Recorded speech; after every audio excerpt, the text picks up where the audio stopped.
Enrolment আছে। তো এটি কিন্তু হচ্ছে মূল, আপনি এগুলো ফিল আপ করার পরে কিন্তু আপনি এনরোল করতে হবে আপনার যে সাবজেক্টটা।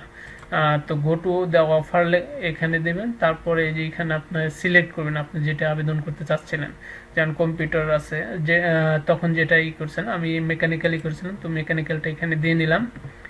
তারপরে এখানে দেখেন যে mechanical engineering full time study first cycle study programme, এখানে আপনার study programme in English. So আমরা এই ইংলিশে ক্লিক করব।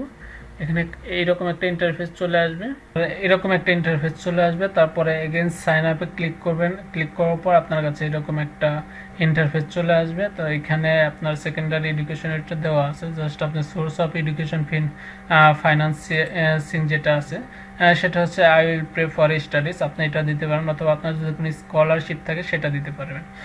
তো আমি এখানে এটা দিয়ে এখানে টিক চিহ্ন দিলাম, তারপর কন্টিনিউ ক্লিক করবেন। কন্টিনিউ ক্লিক করার পর দেখেন আপনার কিন্তু অলরেডি ইনরোলড হয়ে গেছে। এই যে you have successfully created a recruitment application to go to the main page, আপনার এখানে চলে যাবেন। তো এই যে দেখেন আপনি কিন্তু আগের পেজে চলে আসছেন। তো এখানে আপনার সব কিছু শো করতেছে, এখানে দেখেন অ্যাপ্লিকেশন ফি পেন্ডিং পেমেন্ট, আপনার এটা দিতে হবে।